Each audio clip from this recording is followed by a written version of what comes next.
welcome to एके पाठशाला पिला माने ये भिडटी विशेषकर जो मैंने ये वर्ष बोर्ड एग्जाम देवे मैट्रिक बा दशम बोर्ड परीक्षा देवे जो मैंने 2025-26 शिक्षा वर्ष पढ़ुं अर्थात 2026 मसीह जो मैंने बोर्ड परीक्षा देवे जोटा कि फेब्रुआरी भितर ही आरंभ हो जाऊँगी तो से ये भिडटी बहुत गुरुत्वपूर्ण हम तथा से जानीपारे जे के भली प्रश्न सब आसे तो यही भिडियो आम जो मैंने दशम बोर्ड परीक्षा दवा जाऊँच यही भिडियो आम जानिबा जे से बोर्ड एग्जाम एमआईएल बा आम कहीपर तुम साहित्य तुम साहित्य रे रचना सब आसी थाए जोटा कि बहुत इम्पोर्टाट रही रचना तबे क्यों भली रचना आसी थाए एवं क्यों रचना बहुत गुरुत्वपूर्ण दशम बोर्ड परीक्षा पाई आम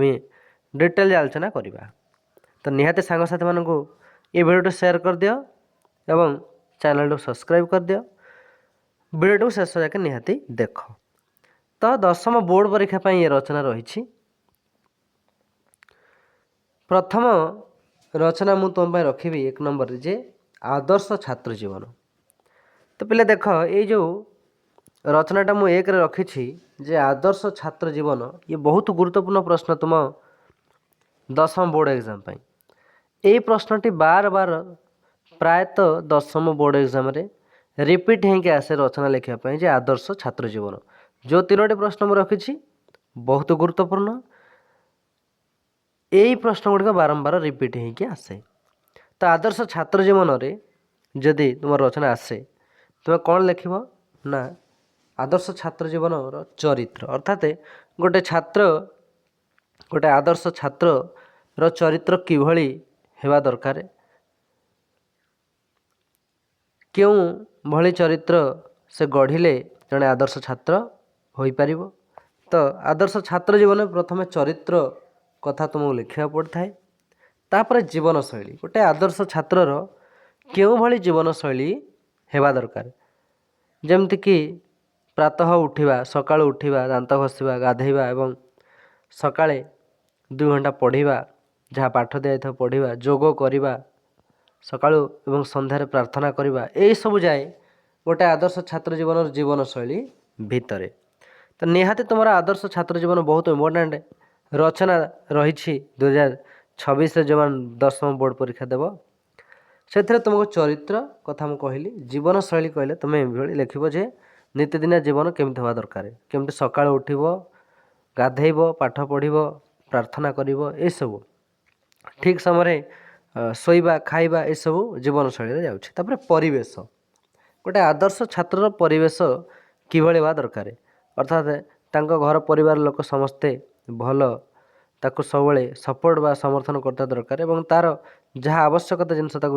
जोगे दि जा दरकार गोटे आदर्श छात्र एवं घर परिवेश जोटी कोलाहल हो न शांत सरल परिवेश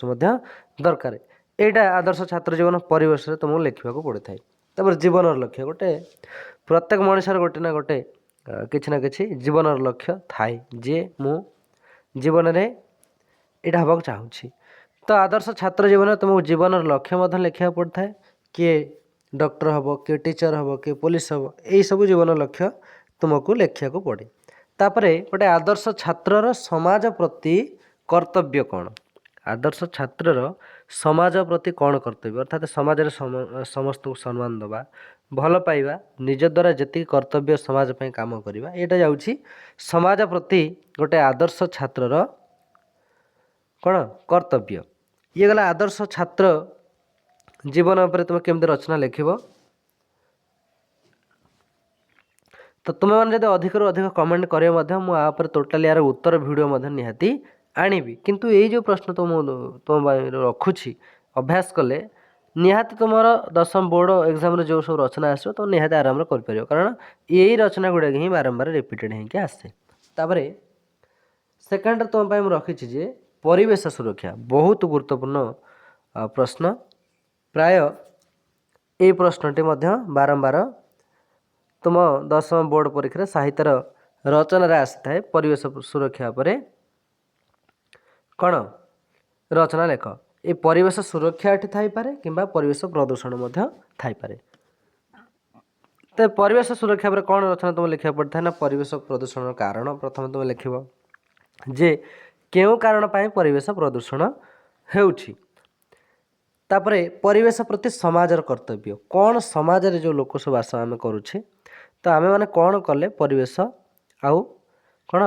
प्रदूषण न हेबो एवं परिवेश सुरक्षा हो पार अर्थात परिवेश प्रति समाजर कौन कर्तव्य रही आपको तुम लिख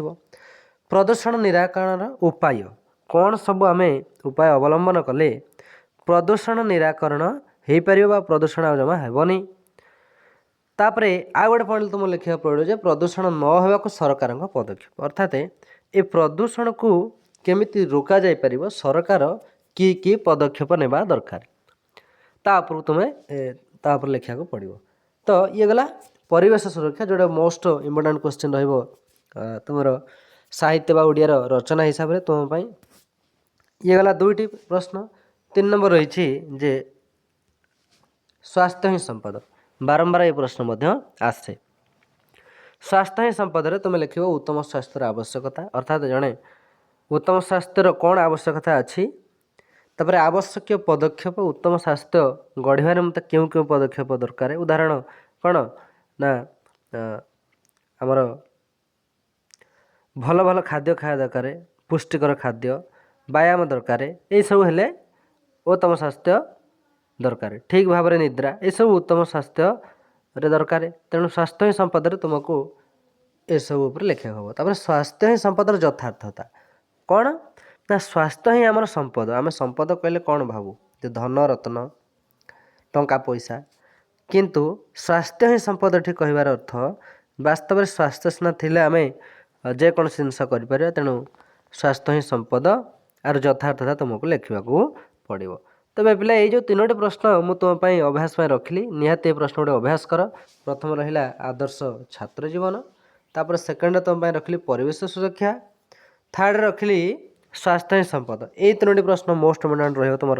10ମ बोर्ड एग्जाम जो 2025-26 दवा जाऊँ अर्थात यही फेब्रुआरी मास प्राय